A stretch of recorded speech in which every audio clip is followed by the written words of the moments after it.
बिस्मिल्लाहिर्रहमानिर्रहीम बिस्मिल्लाहिर्रहमानिर्रहीम अस्सलाम वालेकुम बीकॉम पार्ट 2 स्टूडेंट्स।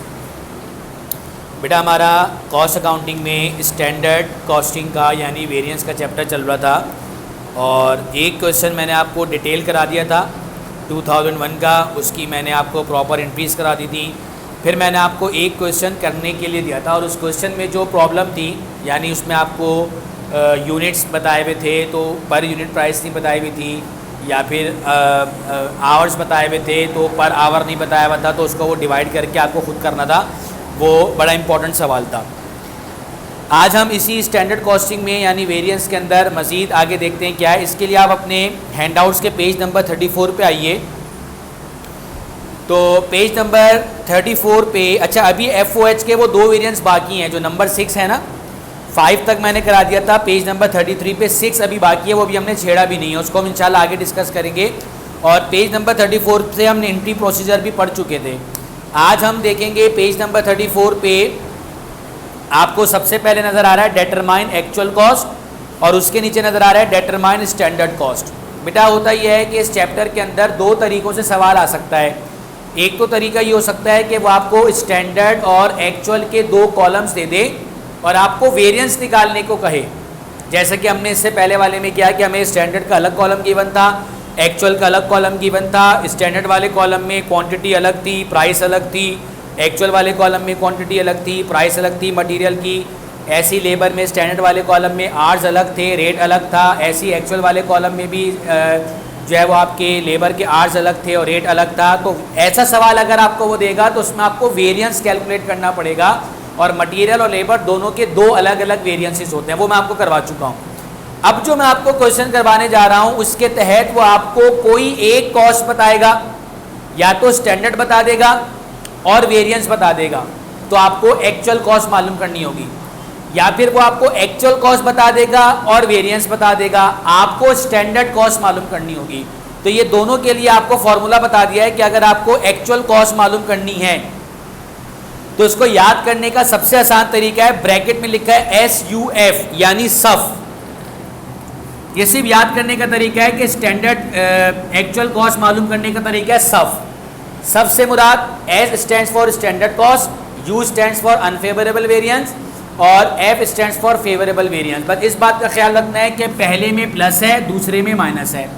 आप अगर ये सफ याद रखें तो सफ से आपको ये फॉर्मूला याद रहेगा, अदरवाइज थोड़ा मुश्किल होगा याद करना आपके लिए। सही है, बस एक बात का ख्याल रखिएगा कि पहले वाले में प्लस आएगा, दूसरे वाले में माइनस आएगा। तो उसकी डिटेल नीचे दी हुई है आपको। स्टैंडर्ड कॉस्ट यानी वो जो ऊपर S दिया हुआ है उसके मुताबिक नीचे आपको बताइए स्टैंडर्ड कॉस्ट, और फिर एड अनफेवरेबल वेरिएंस यानी ये आ गया U, और नीचे लिखा है लेस फेवरेबल वेरिएंस यानी ये आ गया F। तो आपके पास क्या निकल कर आ जाएगी, actual cost.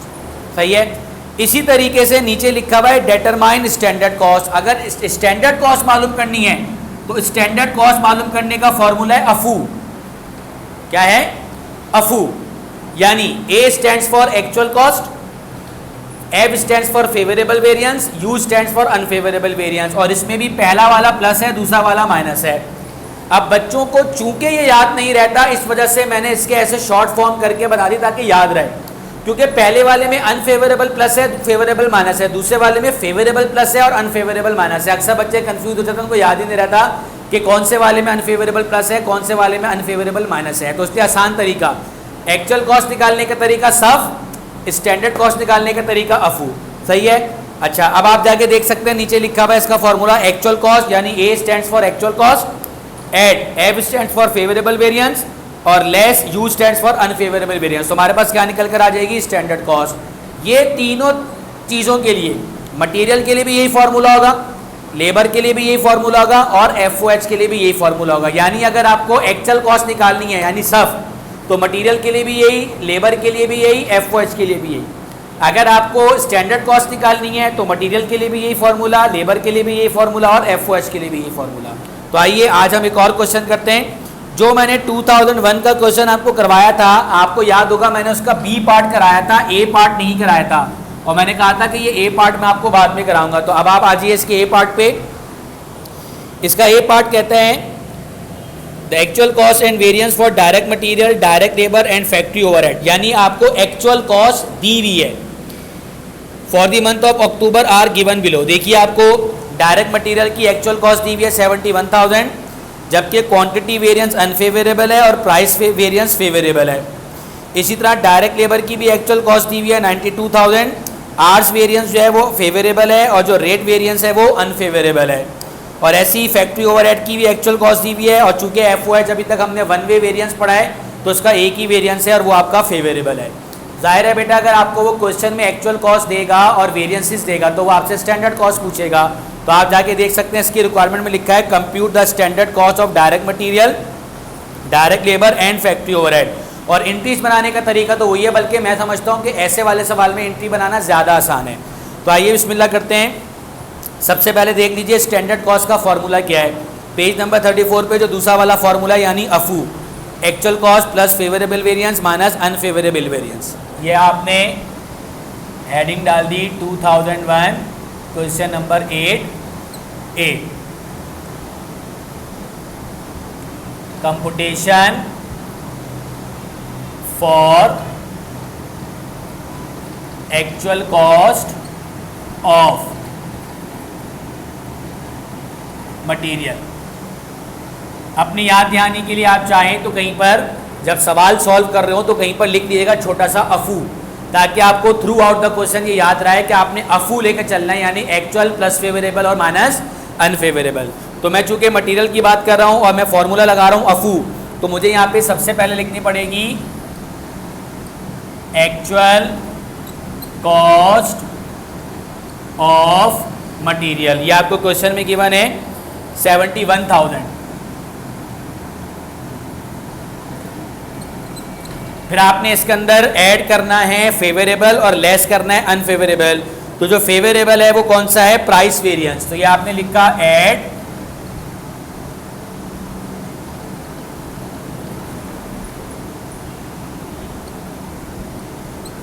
Favourable material price variance कितना है? 4,000। ये आपने ऐड कर दिया, क्योंकि मैं फॉर्मूला क्या लगा रहा हूं अफू, तो फेवरेबल प्लस होगा एंड लेस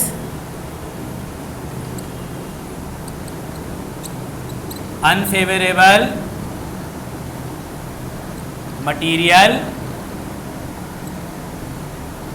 क्वांटिटी वेरिएंस 5,000। तो चूंकि अनफेवरेबल है तो उसको मैंने ब्रैकेट में लिखा। तो अब जो आंसर आएगा उसको हम क्या बोलेंगे? स्टैंडर्ड कॉस्ट ऑफ मटेरियल कितना? 70,000। सही है। अच्छा, चूंकि मुझे स्टैंडर्ड कॉस्ट मालूम करनी है तो स्टैंडर्ड कॉस्ट का फॉर्मूला यही है कि अफू। अब मटेरियल के लिए भी यही लगाऊंगा, लेबर के लिए भी और एफओएच के लिए भी लगाऊंगा। तो अब आज हम अपना नेक्स्ट मालूम करते हैं computation cost, computation actual cost of labour, computation actual cost of labour. चाहिए फॉर्मूला वही होगा अफू, यानी पहले मैं लिखूंगा actual cost of labour, sorry एक मिस्टेक हो गई, ये स्टैंडर्ड कॉस्ट मालूम करनी है।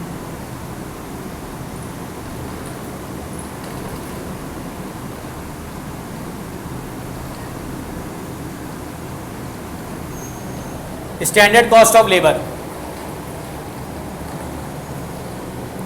Standard cost of labour. By mistake मुझसे एक्चुअल कॉस्ट निकल गया था, मुझे फॉर्मूला अफू है लेकिन कैलकुलेट स्टैंडर्ड कॉस्ट करनी है। सही है, जो पीछे मैंने गलत बोल दिया उसको मैं यहाँ पे करेक्ट कर रहा हूँ।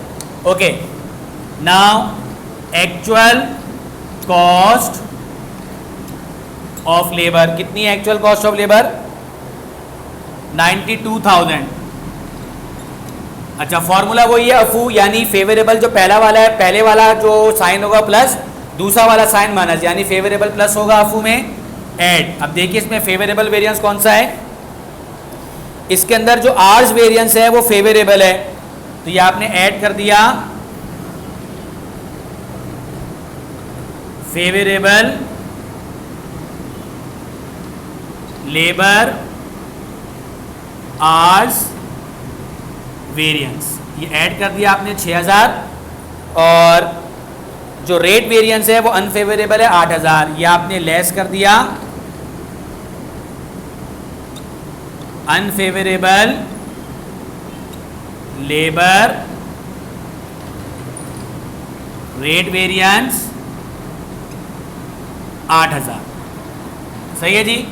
तो 92,000 इसमें आपने 6,000 ऐड कर दिया और 8,000 आपने माइनस कर दिया, तो ये आपका आंसर कितना आ गया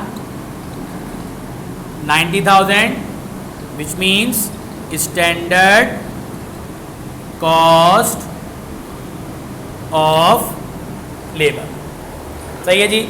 अब हम अगेन स्टैंडर्ड कॉस्ट कैलकुलेट करेंगे और दिस टाइम हम ये स्टैंडर्ड कॉस्ट कैलकुलेट करने जा रहे हैं एफओएच की, computation standard cost of FOH.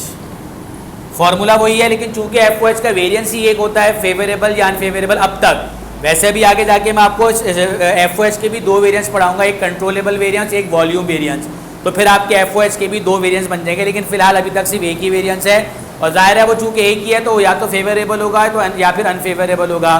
Formula यही होगा, फेवरेबल हो प्लस कर दीजिए, अनफेवरेबल हो माइनस कर दीजिए। अच्छा सर, ये भी तो हो सकता है कि ये जो हम कैलकुलेट कर रहे हैं मटेरियल और लेबर के वेरिएंस, इसमें भी दोनों वेरिएंस फेवरेबल हो या इसमें भी दोनों वेरिएंस अनफेवरेबल हो, तो बेटा फॉर्मूला वही रहेगा, अगर फेवरेबल है तो प्लस हो रहा है प्लस कर दीजिए, माइनस हो रहा है माइनस कर दीजिए, सही है।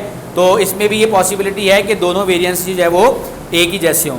तो अब हम यहाँ पे कैलकुलेट करने जा रहे हैं स्टैंडर्ड कॉस्ट ऑफ लेबर, यानी सबसे पहले लिखेंगे एक्चुअल कॉस्ट ऑफ एफओएच। कितनी है एक्चुअल कॉस्ट ऑफ एफओएच 95,000। इसमें भी हम फॉर्मूला लगा रहे हैं अफू, यानी एक्चुअल कॉस्ट के बाद फेवरेबल प्लस अनफेवरेबल माना, जबकि हमारे पास यहाँ पे है ही सिर्फ फेवरेबल, तो ये आपने ऐड कर दिया favourable FOH variance which is 10,000। तो 95,000 और 10,000 1,05,000, और ये आ गई आपकी स्टैंडर्ड कॉस्ट ऑफ एफओएच, सही है जी। ओके, अब आ जाइए आप अपनी जर्नल एंट्रीज पे। जर्नल एंट्रीज का फॉर्मेट भी बेटा आपको इसके नीचे लिखा हुआ नजर आ रहा है। ऐसे वाले क्वेश्चन में जर्नल एंट्री बनाना निस्बतन आसान है। वजह, अगर आप इसका इसी का बी पार्ट जो मैंने आपको पहले कराया था, अगर आप इसको सोचें तो इसके स्टैंडर्ड और एक्चुअल के कॉलम में अमाउंट नहीं होता। स्टैंडर्ड के यूनिट्स अलग, आर्स यूनिट्स अलग होते हैं, प्राइस अलग होती है। एक्चुअल में भी यूनिट्स अलग, प्राइस अलग, यानी क्वांटिटी अलग, प्राइस अलग। इसी तरह स्टैंडर्ड के अंदर लेबर के आर्स अलग, रेट अलग, एक्चुअल में भी लेबर के आर्स अलग, रेट अलग। एंट्री बनाते हुए हमें मल्टीप्लाई करना पड़ता है, जबकि यहाँ पे आपको एक्चुअल कॉस्ट अलग दी हुई है, वेरिएंसेस अलग दी हुई है, स्टैंडर्ड कॉस्ट आपने निकाल ली है। तो बस सिंपल आपको सिर्फ अपने फॉर्मूले में, अपनी एंट्री के फॉर्मूले के मुताबिक सिर्फ एंट्री बनानी है, कैलकुलेशन नहीं करनी है आपने, सही है। अब आ जाइए आप दोबारा अपने एंट्री प्रोसीजर पे। एंट्री प्रोसीजर कहता है, अच्छा मटेरियल की अलग एंट्री बनेगी, लेबर की अलग, एफओएच की अलग, और फिर इन सब के बाद हम एक बनाएंगे वेरिएंस की क्लोजिंग एंट्री। तो यहाँ पे सबसे पहले आपसे कहता है एंट्री में work in process will be debit by standard cost, और आगे जो ब्रैकेट में मल्टीप्लिकेशन लिखी है वो इस वाले सवाल में नहीं होगी। And material account will be credited bye actual cost. तो ये देखिए, ये स्टैंडर्ड कॉस्ट, ये एक्चुअल कॉस्ट। फेवरेबल चूंकि हमारे लिए बेनिफिट होता है तो ये फेवरेबल क्रेडिट कर देंगे और अनफेवरेबल डेबिट कर देंगे। तो ये देखिए, तो बहुत आसान है, simple. Work in process by standard cost जो कि हमने कैलकुलेट की 70,000, और material control account credit by actual cost which is 71,000। अब आगे इन्होंने बता दिया कि जो डिफरेंस होगा, अगर अनफेवरेबल है तो डेबिट में डाल दीजिए, फेवरेबल है तो क्रेडिट में डाल दीजिए। तो देखिए, ये अनफेवरेबल है मटेरियल का क्वांटिटी वेरिएंस, मैं यहाँ पे अनफेवरेबल नहीं लिखूंगा, मैं सिर्फ क्वांटिटी वेरिएंस लिखूंगा, मटेरियल क्वांटिटी वेरिएंस। अंडरस्टूड है कि ये डेबिट में है तो अनफेवरेबल है, जबकि फेवरेबल है मटेरियल का प्राइस वेरिएंस। ये देखिए, ये लिख दिया मैंने मटेरियल प्राइस वेरिएंस, कितना 4000। अब आप देख सकते हैं आपकी एंट्री बराबर है, 75,000 debit 75,000 credit, to record material and material variances. फिर उसके बाद नंबर 2 है again work in process will be debit by standard cost, factory payroll credit will be credit by actual cost, और डिफरेंस आपका वही फेवरेबल क्रेडिट और अनफेवरेबल डेबिट। तो ये लीजिए, ये आपने दूसरी एंट्री बना दी, WIP debit by standard cost, तो ये स्टैंडर्ड कॉस्ट है लेबर की 90,000, और factory payroll will be credit by actual cost, वो कितनी है 92,000। सही है। अब देखिए इसमें फेवरेबल है आर्स वेरिएंस, ये क्रेडिट में चला जाएगा, और अनफेवरेबल है रेट वेरिएंस, ये डेबिट में आ जाएगा। तो ये लीजिए मैंने रेट वेरिएंस को डेबिट कर दिया because of unfavourable labour rate variance 8,000 और लेबर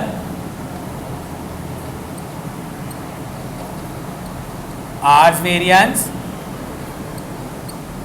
6,000। देख लीजिए बराबर है, एंट्री बराबर है। अब आ जाइए FOH पे। FOH के लिए क्या कहते हैं, WIP will be debit by standard cost, FOH will be credit by actual cost, और चूंकि इसके अंदर है ही हमारा एक variance, work in process debit by standard cost which is 1,05,000, और FOH will be credited bye actual cost, और चूंकि इसका वेरिएंस एक ही है और वो फेवरेबल है, तो ये आपने लिख दिया FOH वेरिएंस क्रेडिट में 10,000, और ये भी एंट्री आपकी बराबर हो गई। क्लियर है जी? ओके, अब हम बात करते हैं इसकी क्लोजिंग एंट्री की, और बस ये मैक्सिमम ये इतने ही पूछा जा सकता है। क्लोजिंग एंट्री अगरचे नहीं पूछी लेकिन हम बना लेते हैं। क्लोजिंग एंट्री का बड़ा सिंपल तरीका है बेटा, क्लोजिंग एंट्री हम बनाते हैं सिर्फ वेरिएंस की। तीनों एंट्री के अंदर जितने वेरिएंस क्रेडिट हैं उनको क्लोज करने के लिए डेबिट कर देंगे, और जितने वेरिएंस डेबिट हैं उनको क्लोज करने के लिए क्रेडिट कर देंगे, और फिर इसका जो डिफरेंस है वो या तो डेबिट में आएगा या क्रेडिट में आएगा। डेबिट में डिफरेंस आएगा तो डेबिट में कॉस्ट ऑफ गुड्स सोल्ड लिख देंगे, क्रेडिट में डिफरेंस आएगा तो क्रेडिट में कॉस्ट ऑफ गुड्स सोल्ड लिख देंगे। जैसा कि देखिए मटेरियल का प्राइस वेरिएंस फेवरेबल है क्रेडिट, इसको डेबिट करेंगे, लेबर आर वेरिएंस क्रेडिट इसको भी डेबिट करेंगे, और FOH वेरिएंस क्रेडिट इसको भी डेबिट करेंगे। तो ये लिखा आपने material price variance 4,000, labour hours variance 6,000 and FOH variance 10,000। ये सारे आपने क्रेडिट वाले क्लोज करने के लिए डेबिट कर दिए। अब देखिए जो डेबिट में उनको क्रेडिट कर दीजिए लेकिन एक लाइन छोड़ के, तो ये लिखा आपने मटेरियल क्वांटिटी वेरिएंस 5,000 और लेबर रेट वेरिएंस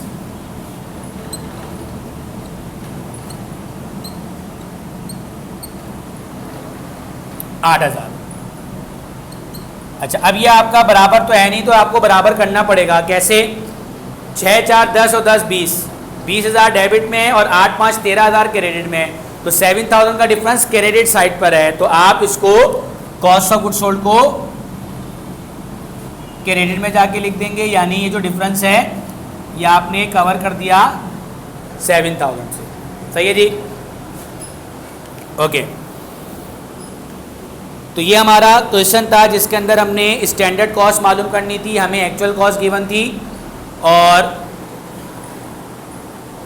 इसी तरीके से ऐसा भी सवाल होगा जिसके अंदर स्टैंडर्ड कॉस्ट गिवन होगी, हमें एक्चुअल मालूम करनी होगी। तो आइए एक ऐसा भी क्वेश्चन देख लेते हैं जिसमें स्टैंडर्ड गिवन हो और हमें एक्चुअल मालूम करनी हो। अभी हमें एक्चुअल गिवन थी तो हमने स्टैंडर्ड मालूम की थी। आइए, ये क्वेश्चन है अच्छा, ये मैं आपको सिर्फ ज़बानी बता देता हूँ, कर आप खुद लेंगे क्योंकि ये इतना कोई मुश्किल नहीं होगा आपके लिए।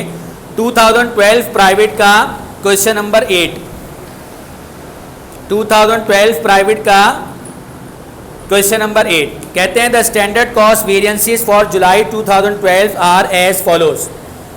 अभी आपको स्टैंडर्ड कॉस्ट दी हुई है मटेरियल की और उनके अनफेवरेबल और फेवरेबल वेरिएंस।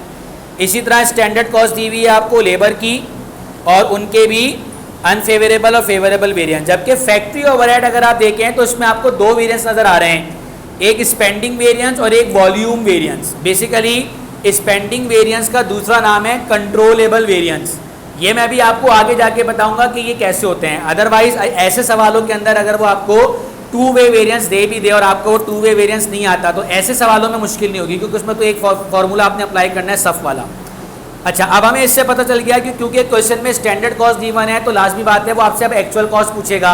और एक्चुअल कॉस्ट फाइंड करने का तरीकाकार क्या है, इसका फॉर्मूला क्या है, पेज नंबर 34 पे जाके देख लीजिए। सफ, सफ का मतलब as stand for standard cost. और अब पहला जो आ रहा है वो अनफेवरेबल है, तो जो पहला साइन होगा प्लस का वो अनफेवरेबल के साथ होगा और जो दूसरा साइन होगा माइनस का वो फेवरेबल के साथ होगा। तो अब आप यहाँ पे हेडिंग डालेंगे, मैं आपको बता रहा हूँ, नोट करते रहिए। यहाँ पे हेडिंग आएगी computation for actual cost of material. अब आप यहाँ पे लिखेंगे standard cost of material 9 lakh. चूंकि फॉर्मूला सफ है यानी अब पहले अनफेवरेबल लेना है, तो मटेरियल का प्राइस वेरिएंस अनफेवरेबल है जिसको आप प्लस कर देंगे 48,000 और मटेरियल का क्वांटिटी वेरिएंस फेवरेबल है, इसको आप माइनस कर देंगे। जब क्या बेटा ये अफू के वक्त जब आप स्टैंडर्ड कॉस्ट मालूम कर रहे थे तो फेवरेबल प्लस कर रहे थे, तो अफू और सफ इससे जहन में रखिएगा तो याद रहेगा, वरना आप कंफ्यूज हो जाएंगे। ओके, इसी तरीके से डायरेक्ट लेबर का की स्टैंडर्ड कॉस्ट है 1,80,000, ये एस हो गया, प्लस यू यानी अनफेवरेबल, तो इसका अनफेवरेबल है rate variance sorry efficiency variance 54,000 plus, और F stands for favourable variance यानी ये माइनस कर देंगे आप, रेट वेरिएंस 18,000। इसी तरीके से फैक्ट्री ओवरहेड की स्टैंडर्ड कॉस्ट है 27 लाख, ये हो गया एस, और इसमें आपने लगाना है प्लस यू यानी अनफेवरेबल, तो अनफेवरेबल इसमें है ही नहीं, छोड़ दीजिए, माइनस एफ यानी फेवरेबल, तो दोनों फेवरेबल हैं आपके पास 36,000 एंड 24,000, ये दोनों आप क्या कर देंगे, माइनस कर देंगे। तो रिक्वायरमेंट में आपसे कहते हैं find out the following actual cost of direct material, direct labour and factory overhead. और एक्चुअल कॉस्ट फाइंड करने का फिर वही फॉर्मूला है सब, तीनों के लिए वही एक फॉर्मूला इस्तेमाल होगा। और जब आप ये बना लेंगे तो एंट्री बनाना आपके लिए इसलिए मुश्किल नहीं है कि एंट्री का पैटर्न बड़ा सिंपल है। वर्क इन प्रोसेस डेबिट करना है, मटेरियल अकाउंट क्रेडिट करना है। वर्क इन प्रोसेस हमेशा स्टैंडर्ड कॉस्ट से होता है और मटेरियल अकाउंट क्रेडिट हमेशा एक्चुअल कॉस्ट से होता है। और ये भी तय है कि फेवरेबल क्रेडिट में जाता है और अनफेवरेबल डेबिट में आता है। तो बेटा ये आपका एक कॉम्प्रिहेंसिव क्वेश्चन था जो कि मैंने आपको करा दिया। बेटा स्टैंडर्ड कॉस्टिंग के बहुत ज़्यादा सवालात नहीं हैं और इसके अंदर कोई बहुत ज़्यादा मुश्किलात भी नहीं है, इसीलिए आपको आपके पास आपके नोट्स में इसके सवालात नहीं हैं। इनफैक्ट आपके पास पेपर में भी इसके सवालात बहुत कम हैं। पहले इस पेपर पैटर्न से पहले, यानी ये पेपर पैटर्न आपका 2015 या ग़ालिबन 16 में चेंज हुआ है, जबकि एडवांस अलग और कॉस्ट अलग आती है। इससे पहले अगर आप चले जाएँ तो जब एडवांस और कॉस्ट का पेपर पैटर्न एक ही था, यानी 60 मार्क्स एडवांस और 40 मार्क्स कॉस्ट, तो स्टैंडर्ड कॉस्टिंग का चैप्टर इतना ही था, यानी आज हमारा ये चैप्टर ख़त्म हो जाता। लेकिन जब से कॉस्ट 100 मार्क्स का अलग हुआ है, एडवांस 100 मार्क्स का अलग हुआ है, तो उन्होंने एक इजाफी आपको वेरिएंस दिया है जिसको हम कहते हैं FOH का 2 वे वेरिएंस। यानी वो जो मैंने पेज नंबर 33 पे आपको नंबर 6 छुड़वा दिया था ना, अब से वो बाकी है और वो थोड़ा सा टिपिकल है इन बाकी वेरिएंसेस के मुकाबले में। तो इंशाल्लाह अब हमारा सिर्फ वो वेरिएंस बाकी है, उसको हम इंशाल्लाह डिस्कस करेंगे तो हमारा ये चैप्टर ख़त्म हो जाएगा। तो इंशाल्लाह अगली क्लास में आपसे फिर मुलाकात करते हैं, उस वक्त तक के लिए इजाज़त दीजिए। अल्लाह हाफिज़।